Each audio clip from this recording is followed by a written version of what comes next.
माझा विशेष म्हणजे आपल्या सगळ्यांना आजचा विषय नेहमीसारखा राजकीय नाहीये, सामाजिकही नाहीये, मात्र एक विषय असा आहे की जो या सगळ्या क्षेत्रांना व्यापून उरतो आणि त्याचं एक उदाहरण आपण कालच पाहिलं. दुर्दैवानं मनसेचे आमदार वांजळे, रमेश वांजळे यांचं निधन झालं.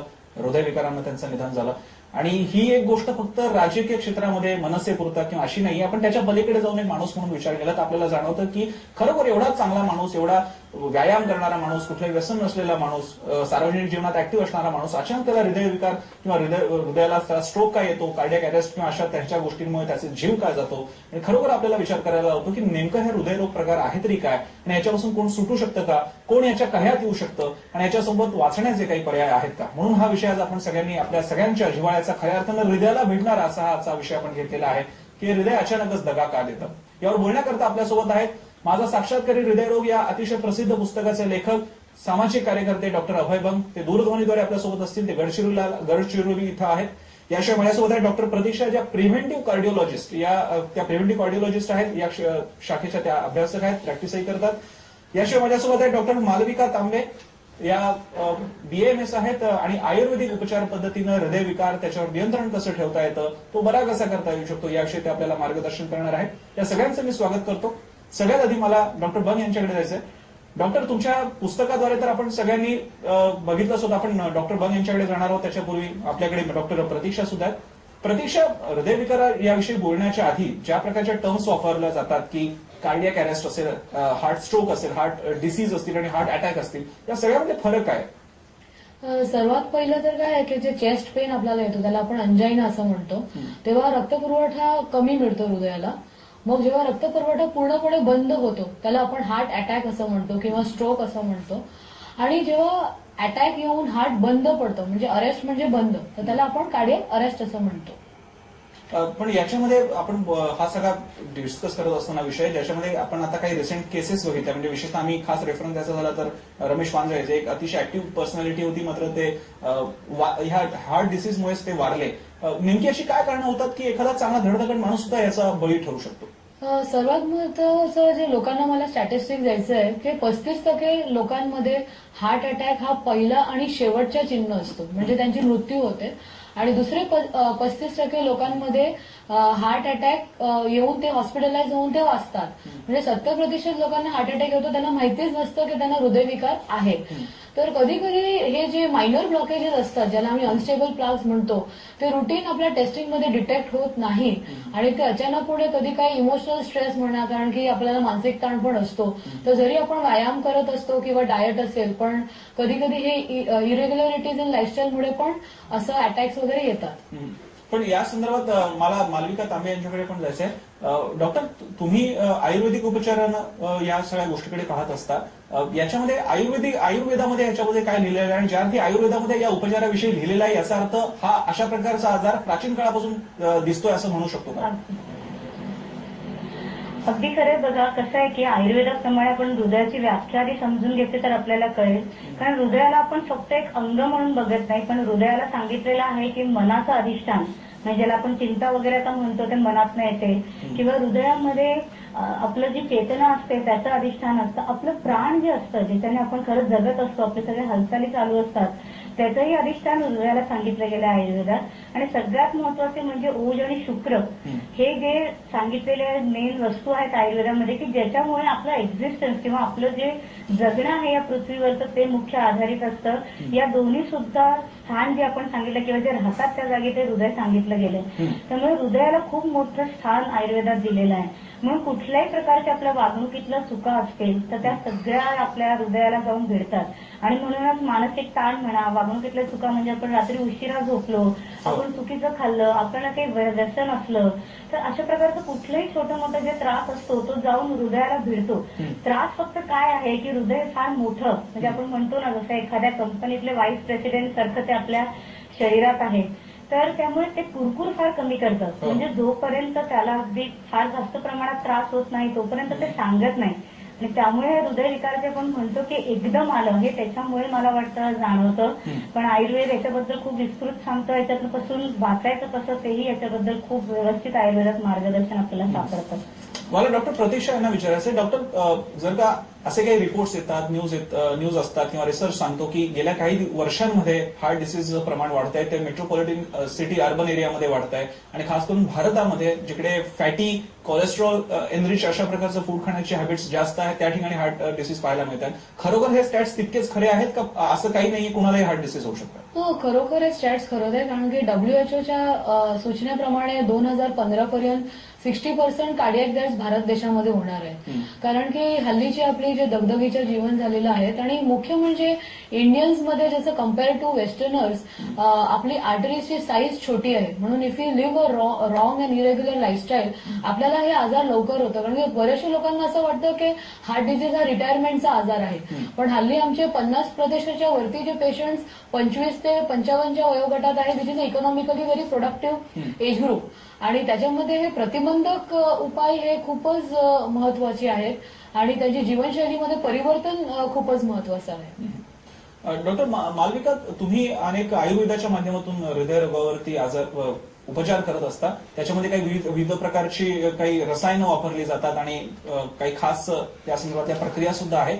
मात्र जर का दोन ज्या अप्रोचेस आहेत मेडिसिनचे, एक तुमचं आयुर्वेद असेल, नंतर एक नेहमीची मेडिसिन्स असतील, रसायनं असतील त्याच्यामध्ये किंवा गोळ्या असतील, इंजेक्शन्स असतील, शस्त्रक्रिया असेल, याच्यापैकी कुठला मार्ग हा जास्त सोयीस्कर ठरतो हृदयरोगांसाठी? बघा कसं आहे की एकतर आपण जो मार्ग श्रेयस्कर म्हणूया त्याच्यामध्ये बरेचसे आपल्याला फॅक्टर्स आधी बघावे लागतात की रोग्याचं वय काय आहे, त्याची फॅमिली हिस्ट्री काय आहे, काय टाईपची लाईफस्टाईल तो जगतो आहे, आणि त्यातूनच आपण सांगतो की त्याला कशा प्रकारचं त्याला उपचार पद्धती किंवा काय त्यांनी पुढे केलं पाहिजे. याच्यामध्ये हेच करा तेच करा असं आपल्याला अगदी क्लिअर कट केस पाहिल्याशिवाय सांगता येत नाही. मगाशी आपण जे स्टॅटिस्टिक्स बद्दल बोलत होतो त्याच्यावरनं मला एक गोष्ट आठवली की आयुर्वेदामध्ये एक मुख्य सांगितलेलं आहे की जेव्हा मनुष्य आपल्या क्षमतेपेक्षा जास्त काहीतरी करायचा प्रयत्न करतो, श्रम करतो, तेव्हा त्याला हृदयरोग होण्याची शक्यता फार जास्त असते. मला वाटतं की हे जे स्टॅट्स आपल्याला सांगतात आहे की अर्बन एरियाजमध्ये जे आहे ते हृदयरोगी आपल्याला जास्त सापडतात. स्ट्रेस बघा आपण म्हणतो तो स्ट्रेस काय आज शेतकरीला नसतो की आज पाऊस पडणार आहे का नाही, माझ्या पिकाला कीड तर लागणार नाही, पण त्याची आकांक्षा किंवा त्याच्या आयुष्याकडे बघण्याचा जो दृष्टिकोन असतो तो खूप आपण म्हणूया की आपल्या धरतीला धरून असतो.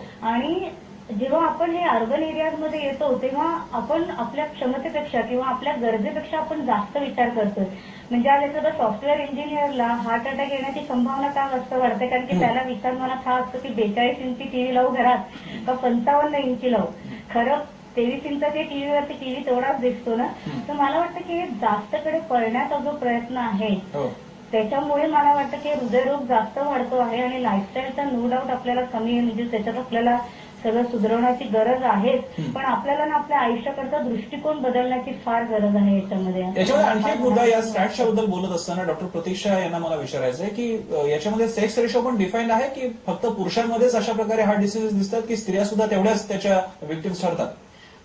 ऍक्च्युली जोपर्यंत पिरियड्स चालू आहेत म्हणजे मेनोपॉज नंतर पुरुषांमध्ये आणि स्त्रियांमध्ये सारखं आहे, पण जोपर्यंत लेडीजना पिरियड्स येतात तर hormones basically protect the heart.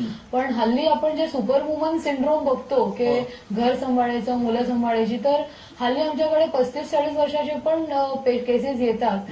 आणि जसं आता डॉक्टरांनी पण सांगितलं की म्हणजे आमच्या प्रिव्हेंटिव्हच्या प्रॅक्टिसमध्ये आमच्याकडे इंटिरियर ऑफ महाराष्ट्रामधून पण शेतकरी, आणि I was surprise and shocked that I had a housewife from Ratnagiri of 35 years coming with a heart attack and a heart fail. So I was just wondering की तिला असं कुठलं काही सिम्पटम्स असेल किंवा असं गावात राहते आणि हाऊसवाईफ आहे, तिला कुठलं असं ताण असेल की तिला असं होतो. तर मला असं वाटतंय की हृदयविकार आणि हार्ट अटॅक कोणालाही केव्हाही कुठेही होऊ शकतो. आणि हल्लीच्या आपण कुठेही असतो आपलं मन एवढं अस्थिर झालेलं आहे, चंचल झालेलं आहे, तर हल्ली रुरल अर्बन रेशोज पण कमी होत चाललेला आहे.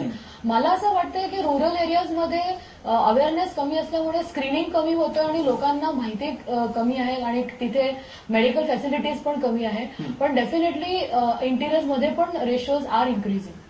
डॉक्टर मालविका, या संदर्भात बोलत असताना अनुवंशाचा पण काही संबंध येतो का? म्हणजे खास करून जसं आपण मगाशी पण शहरी आणि निमशहरी किंवा ग्रामीण भागाबद्दल बोलत होतो तसाच, किंवा सेक्स रेशोबद्दल बोलत होतो, तशाच प्रकारे अनुवंशिक हा आजार दिसून येतो का हार्ट अटॅक संदर्भात किंवा हृदयरोगांसंदर्भात?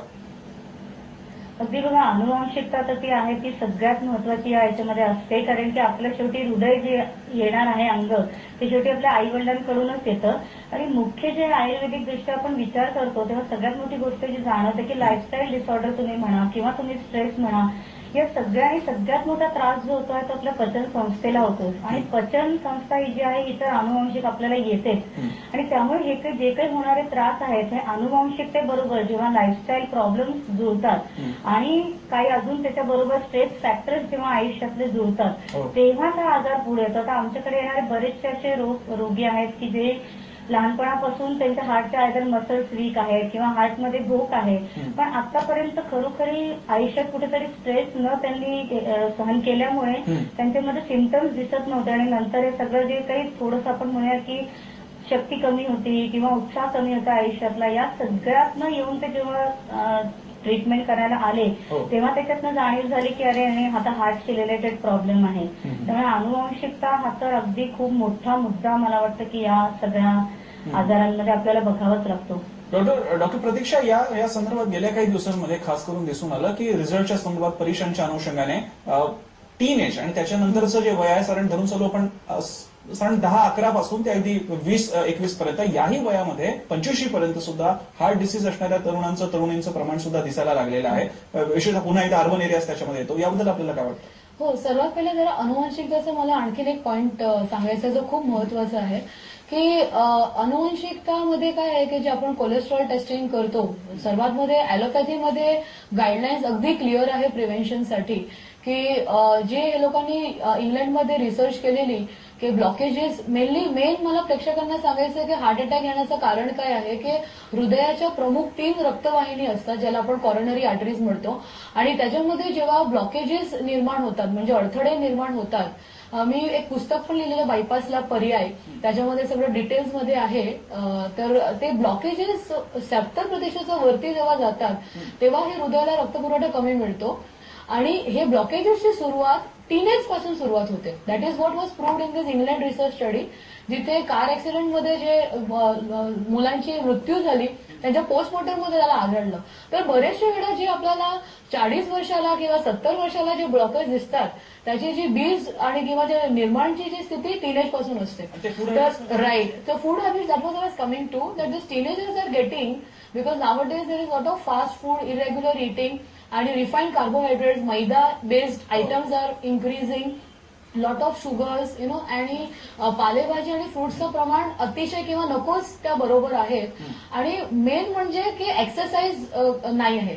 पूर्वी ऍटलिस्ट 3-4 तास मुलं खेळायची, हल्ली टीव्ही, कम्प्युटर्स आणि गेम्स आणि चॅटिंग याच्यामध्ये फिजिकल एक्सरसाइज अजिबात नाही. म्हणून आमच्याकडे ऑलमोस्ट 25 इयर्सचे किंवा 29 इयर्सचे बायपास केलेली लोक आमच्याकडे येतात. So this is where prevention is very important and lifestyle changes is very important. आपण हा प्रिव्हेन्शन आणि त्याचप्रमाणे हार्ट डिसीजेस संदर्भात, हृदयरोगांसंदर्भात ज्या गैरसमजुती आहेत त्याहीबद्दल आपण बोलणार आहोत. खास करून एक फार मोठा गैरसमज आहे की फक्त तेल तुपाचे पदार्थ न खाल्ल्यानं आपण जणू काय त्याच्यापासून वाचतो. हा एक फार मोठा गैरसमज आहे. नेमकी आहाराची पथ्य काय आहेत, नेमका कशा प्रकारचा आहार अपेक्षित आहे, पथ्य आणि अपथ्य काय, याबद्दल या दोन्ही डॉक्टर आपल्याशी बोलतीलच. एक छोटासा ब्रेक घेऊया. ब्रेकच्या नंतर ही चर्चा सुरू राहील.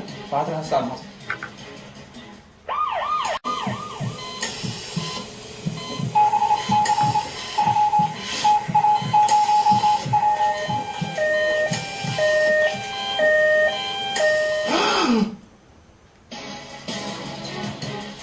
आपण पाहताय स्टार माझा विशेष आणि आपला आजचा विषय आहे सगळ्यांच्या हृदयाला भिडणारा असा हा विषय आहे. तो म्हणजे हे हृदय अचानक दगा का देतं.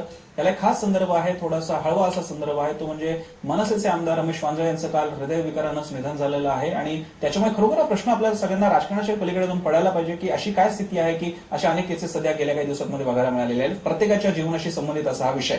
आपल्यासोबत डॉक्टर मालविका आणि डॉक्टर प्रतीक्षा सुद्धा. डॉक्टर प्रतीक्षा, आज एक न्यूज आयटम वाचण्यामध्ये आलं ज्याच्यामध्ये म्हटलं की केवळ शुगर फ्री खाल्ल्यामुळे तुमचं साखरेपासून रक्षण होतं, पण म्हणून तुमचं चरबी फॅटपासून रक्षण होईलच असं नाहीये. नेमक्या आहाराच्या या हार्ट अटॅक संदर्भातल्या गैरसमजुती काय काय असतात? सर्वात पहिलं आपण शुगरच्या जेही स्वीट आयटम्स आहेत ते सगळ्या मेनली फ्राईड असतात. तर काय आहे की हार्ट अटॅकचा जे आपण रिस्क फॅक्टरचा नेहमी आता बोलत होतो, रिस्क फॅक्टर नेमके काय आहेत की हाय कोलेस्ट्रॉल, ट्रायग्लिसराइड. सगळ्यांनी लिपिड प्रोफाईल ही टेस्ट 20 वर्षानंतर केली पाहिजे. त्याच्यामध्ये cholesterol, triglycerides, bad cholesterol is LDL, good cholesterol is HDL. आपण नेहमी डॉक्टर्स म्हणतात की तुम्ही वॉकिंगला जा. वॉकिंगला का जा? कारण की जेवढं तुम्ही at least minimum half an our 5 times a week एवढं तुम्ही एक्सरसाइज केली ते हार्टसाठी चांगली असते. आणि त्याच्यामध्ये तुमचं चांगलं cholesterol it increases which is good for it and bad cholesterol reduces. दुसरे रिस्क फॅक्टर्स जे आहेत ते ब्लड प्रेशर, डायबिटीज, स्मोकिंग, ऍडिक्शन्स, अल्कोहोलमुळे पण ट्रायग्लिसराइड्स वाढतात, लॅक ऑफ एक्सरसाइज, हे सगळे दुसरे रिस्क फॅक्टर्स आहेत जे आपण कंट्रोल केले पाहिजे. आणि दुसरं काय आहे की ज्यांना अनुवंशिकता असेल किंवा फॅमिली हिस्ट्री असेल तर त्यांना हल्ली हार्ट डिझीज स्क्रीनिंग टेस्ट पण आलेले आहेत. तर त्यांना ट्रेडमिल टेस्ट, 2D एको टेस्ट, हे जे बेसिक टेस्ट आपण करू शकतो. आणि लेटेस्ट सिटी स्कॅन पण आलेला आहे. पण मेन मी बघितलं लोकांची सायकोलॉजी की आपण टेस्ट करायला कशासाठी जायचं, आपल्याला काही त्रासच नाही होत आणि जर आढळलं तर मग परत आपल्याला ऑपरेशन करायला सांगणार. म्हणून मी माझ्या पुस्तकमध्ये बायपासच्या पर्यामध्ये लिहिलेलं आहे की लवकर निदान हा खूपच महत्वाचा आहे. आणि जर आपल्याला ब्लॉकेज जरी आढळले तरी पण 90% लोकांना ऑपरेशनची गरज नसते. म्हणून ही भीती जी आहे ती मनामधून काढणं खूपच महत्वाचं आहे की आपल्याला उद्या उठून काहीतरी करावं लागणार म्हणून जाऊन तपासणीच करायची नाही. ही जी चुकीची हे आहे ते काढायला पाहिजे. दुसरं, लोकांना वाटतं की मी बारीक आहे, मला हार्ट अटॅक होणार नाही, की मी व्यसन करत नाही, असं नाहीये.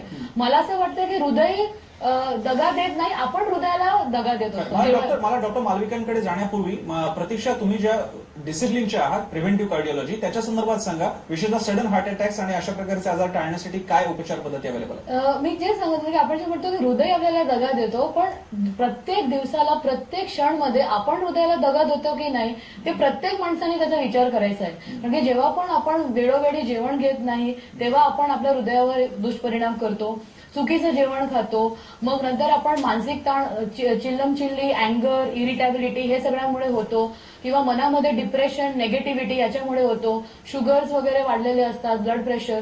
तर ऍलोपॅथीमध्ये हे जे गाईडलाईन्स आहेत तर बेसिक चेकअपमध्ये ECG, लिपिड प्रोफाईल असं असतं. ऍडव्हान्स चेकअपमध्ये स्ट्रेस टेस्ट, इको. तर जे पण 30+ आहे ते सगळ्यांनी करून घेतलं पाहिजे. आणि त्याच्यानंतर जे रिस्क फॅक्टर रिडक्शन, की एकदा ते रिपोर्ट्स आले त्याच्यानंतर जीवनशैलीमध्ये कसं परिवर्तन करून आपल्याला अटॅक टाळता येईल असं केलं तर it is very rare, it is preventable. हा जो जीवनशैलीचा मुद्दा प्रतीक्षा यांनी मांडलेला आहे त्याच्याबद्दल अधिक आपण मालविकांकडून जाणून घ्या. मालविकाजी, आपल्या आहे त्या आयुष्यामध्ये आहे ते ताणतणाव स्वीकारून सुद्धा अशा प्रकारची जीवनशैली मेंटेन करू शकतो का की ज्याच्यामुळे हृदयविकारांसारखे गंभीर आजार आपण दूर ठेवू शकतो? आहार, अपथ्य, पथ्य काय? बघा, आहार आणि हे तर खरंच आहे, आपल्याला त्याच्याबद्दल बऱ्याच जागून कळतं की तुम्ही काय खाल्लं पाहिजे, काय नाही, चुकीच्या वेळा नकोत वगैरे. पण आयुर्वेदात सगळ्यात मोठा मी म्हणेन की पॉझिटिव्ह पॉईंट जो आपल्याला हृदयरोगामध्ये सगळ्यात मोठा सापडतो तो म्हणजे प्रिव्हेन्शन कसं करावं. आता जसं आपण म्हणतोय की आपल्या शरीरामध्ये कोलेस्ट्रॉल वाढलं, लिपिड्सचे लेवल्स वाढले, म्हणजे आयुर्वेदात सांगितलेलं आहे की जेव्हाही शरीरात अपचन होतं, तुम्ही चुकीच्या वेळेला खाता, चुकीच्या वस्तू खाता आणि शरीर त्याला पचवू शकत नाही, अशा सगळ्या गोष्टी आमद्रव्य म्हणून साठा होतो शरीरामध्ये आणि जो आपल्या रक्तामध्ये फिरत असतो. आणि जेव्हा तो रक्तामध्ये फार जास्त प्रमाणात वाढतो तेव्हा तो अशा छोट्या छोट्या आर्टरीजमध्ये जाऊन डिपॉझिट होतो, स्किनच्या फाईन लेयर्समध्ये जाऊन डिपॉझिट होतो. तर ह्या सगळ्याला काढण्याकरता पंचकर्म म्हणजे शास्त्रोक्त पंचकर्म विधी करून घेणं हे अगदी खूप चांगलं असतं. त्याने प्रिव्हेन्शन होतं. शरीरामध्ये आपण वेगवेगळ्या प्रकारचे औषधं देतो ज्याच्यामध्ये शास्त्रोक्त रीतीने तयार केलेली तुपं असतात, तेलाचा मसाज असतो. हार्टचं म्हटलं तर त्याच्यामध्ये विरेचन जी एक प्रक्रिया असते, त्याच्यानंतर हार्टवरती आपण स्पेशल सिद्ध तुपांनी बस्ती करतो. ते अशा प्रकारचं जे आपण म्हणूया की प्रिव्हेंटिव्ह ट्रीटमेंट ही साधारण मला वाटतं की आज ज्याचंही लाईफस्टाईल चुकीची चालू आहे आणि त्यांना बदलणं शक्य नाहीये त्यांनी हे नक्की करून घेणं भाग आहे. म्हणजे आपण ज्या काही चुका करतो म्हणतो ना आणि त्या आपण परत करण्याकरता म्हणजे गंगा में नहाना म्हणतात कुठल्याही आपलं प्रायश्चित्त करायला, तशा प्रकारे अशा लोकांनी की जे फार बिझी आहेत, त्यांना शेड्यूल त्यांचं बदलणं शक्य नाहीये, त्यांनी या वेळोवेळी पंचकर्माचा जो विधी आहे शास्त्रोक्त तो करून घेणं अगदी गरजेचं आहे. त्याच्यामध्ये 2 आपल्याला फायदे होतात की एकतर शरीर तर स्वच्छ होतं, सगळ्या शरीरातला आम तर बाहेर जातोच, पण एक महत्वाचा मुद्दा जो आहे की आपण कधी सुद्धा बघा आपल्या ब्रेनला आपण आराम देतो, आपल्या अख्ख्या शरीराला आपण आराम देतो, हो. पण आपला हार्ट जो आहे तो जन्मलेल्या क्षणापासून शेवटल्या क्षणापर्यंत काम करत असतो. त्याला आराम देणं म्हणजे काय की त्याला थोडं शांत करणं, आणि शांत करण्याकरता थोडे दिवस तुम्ही पंचकर्मा करता काढले तर एक तर तुम्ही स्ट्रेस लाईफ मधनं बाहेर येता. दुसरं आमच्या पंचकर्मामध्ये आम्ही ध्यान, धारणा म्हणजे मेडिटेशन ज्याला आपण म्हणू, संगीत, हे सगळ्याच आपण त्याच्यामध्ये समावेश केलेला आहे. आणि त्यामुळे ऑटोमॅटिक एक हार्टला सुद्धा आपण म्हणतो की रिलॅक्सेशन मिळतं. म्हणजे त्यामुळे त्याचा आपल्याला हार्टच्या केसेसमध्ये एस्पेशली आपल्याला खूप चांगला फरक दिसतो. म्हणजे आमच्याकडे कोलेस्ट्रॉलचे साधारण 750-1000 लेवलपर्यंत कोलेस्ट्रॉलचे बाहेरच्या देशातली लोक आपल्याकडे आलेली, जी जाताना 200-250 पर्यंत त्यांचं कोलेस्ट्रॉल असतं पोस्ट पंचकर्म. तर त्यामुळे ही जी शरीर शुद्धीची प्रक्रिया नाही, ही मला वाटतं की प्रत्येकाला अगदी आजच्या आयुष्यात गरजेची आहे. मला डॉक्टर प्रतीक्षा यांना विशेषतः आहाराबद्दल विचारायचं आहे. आहाराबद्दलच्या काही समजुती असतात, लोक सेल्फ मेडिटेशन सुरू करतात आणि ड्रास्टिकली स्वतःचा आहार कमी करतात, त्यातले अनेक पदार्थ काढून टाकतात. अशा प्रकारे हार्ट डिसीज प्रिव्हेंट करण्यामध्ये आहाराची काय भूमिका आहे आणि खरोखर कुठल्या प्रकारचं पथ्य आहाराच्या बाबतीत पाळावं? आहाराची भूमिका ऑलमोस्ट 50% आहे. कारण की food is a medicine, medicine is a food. तुम्ही चुकीचं जेवण खाल्लं की हृदयाच्या नसमध्ये ब्लॉकेजेस होणार. तर सर्वात पहिलं मला ही गैरसमज काढून टाकायची की लोकांना काय वाटतं की आपण तेल कमी केलं की मग जॉईंट्समध्ये पेन होईल आणि म्हणून ते तेल कमी करायला घाबरतात. पण प्रत्येक जे अडल्ट असतात त्यांना पूर्ण दिवसाला 2 जे small teaspoon oil is enough. म्हणजे एक 4 चौघांचा परिवार असेल तर पूर्ण महिन्याला 1 किलो तेल इज भरपूर. तर त्याच्यामध्ये तुम्ही हिरवे पालेभाजी आणि फळ जास्त घ्यायचे आहेत. आणि दुसरं की जसं आपण ऑनियन आहे, गार्लिक आहे, this are natural cholesterol lowering foods. अळशीचे सीड्स आहे, दिस इज ऑल्सो नॅचरली. गवारफलीची जी भाजी आहे that is also good. This are special foods which lower cholesterol. आणि दुसरं मला एक प्रतिबंधक जी अनुवंशिकताचं एक आणखीन एक लक्षात आलं, आहाराचं नाही पण आमच्याकडे एक ऍलोपॅथीमध्ये एक सिस्टम आहे EECP म्हणून. त्याच्यामध्ये एक नैसर्गिक बायपास तयार होतो. तर मला प्रेक्षकांना जे सांगायचं की ज्यांची हेक्टिक लाईफस्टाईल, जसं डॉक्टर मालविकांनी आयुर्वेदामध्ये सांगितलं की पंचकर्म एक शुद्धीकरण आहे.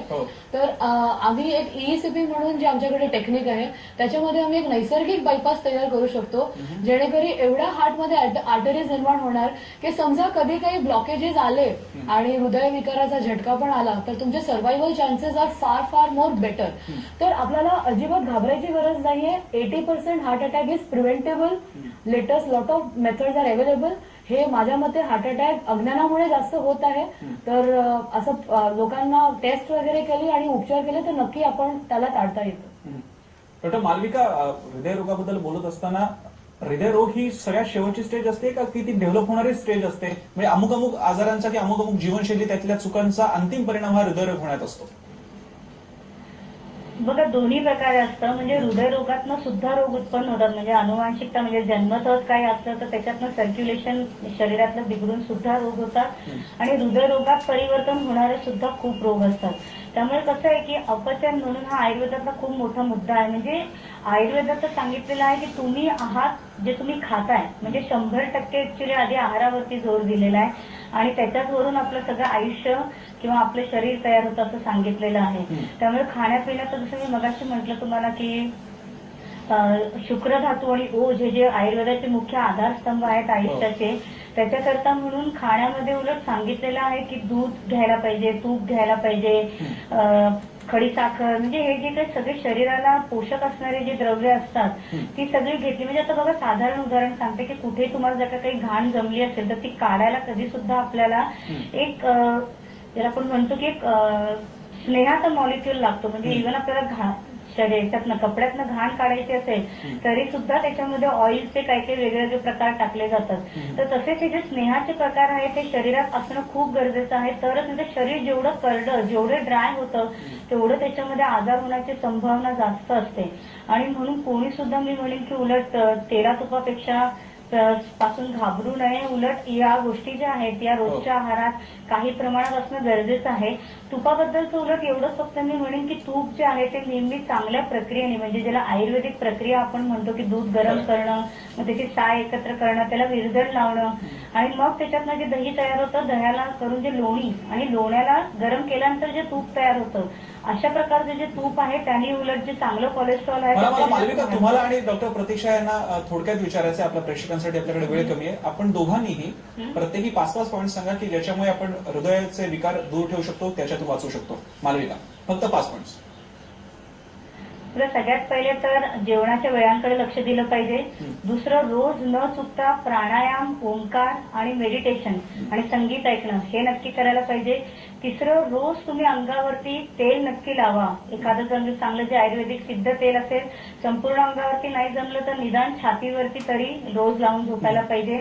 चौथा पॉईंट मी म्हणेन की त्याच्यानंतर तुमचे जे डेली रुटीन आहे त्याच्यामध्ये निदान जर का 5 दिवस तुम्ही वर्किंग असाल तर 2 दिवस तरी आयुष्यातले स्वतःच्या म्हणूया की रुटीन बदलण्याकरता, म्हणजे तेवढं जेवढं आपल्याला परत येता येईल तेवढं तुम्ही प्रयत्न करायला पाहिजे. आणि 5वा पॉईंट म्हणजे न चुकता शरीर शुद्धी जी आहे ही शरीराची चांगल्या जागी करून घेणं गरजेचं आहे. जीवनशैलीमध्ये परिणाम तर आपल्याला माहितीच आहे की डायट, एक्सरसाइज, योगा सांगितलं. तर पहिला तर regularise your lifestyle. Second thing is compulsory walking. At least 5 times a week, half an hour walking, म्हणजे शूज घालून अक्षरशः असं ब्रिस्क वॉक ज्याला आपण म्हणतो, compulsory walking. Third thing, your health checkup is very very important. कारण की मी तुम्हाला सांगितल्याप्रमाणे की 90% surgeries are not required, 80% heart attacks are preventable. So go for health checkup. Fourth thing, stress management. सर्वात महत्वाचं मानसिक ताण. तर आपलं जे कटडाऊन करा आणि नेचर जे आहे त्याला बॅलन्स करा. आणि फिफ्थ इज फिअर अजिबात काढू टाका. की देव तारे त्याला कोण म्हणे, असं अकस्मात होत असतो, पण भीतीने जगू नका. तुमचं हृदय तुम्हाला दगा देत नाही, आयुष्यभर कार्यरत असतो. आपण प्रत्येक क्षणी हृदयाला दगा देत असतो. ते दगा देणं बंद करा, मग तुमच्या हृदय तुम्हाला दगा देणं बंद करणार. आपल्या दोन्ही डॉक्टरांनी आपल्याला मौलिक असं मार्गदर्शन केलेलं आहे. फक्त जाता जाता या संदर्भातल्या कुठल्याही उपचाराला तुम्ही प्रतिसाद देण्याआधी तुमची वैयक्तिक कंडिशन कशी आहे हे सुद्धा जाणून घेणं गरजेचं ठरेल. त्यामुळे या डॉक्टरांनी सांगितलेलं मार्गदर्शन स्वीकारताना तुम्ही तुमच्या वैयक्तिक डॉक्टरशी कन्सल्ट करणं, त्यानुसार चेकअप करून घेणं आणि मगच या उपचारांचा अवलंब करणं हेच योग्य ठरेल. आपल्या या दोन्ही डॉक्टरांनी आपल्याला वेळ दिला या अतिशय महत्वाच्या विषयावरती बोलण्यासाठी. मी त्यांचे आभार मानतो. स्टारमधला विषय पुढे आपण इथे थांबतोय. पाहत राहा स्टार मास्क. सिर्फ अंतर्राष्ट्रीय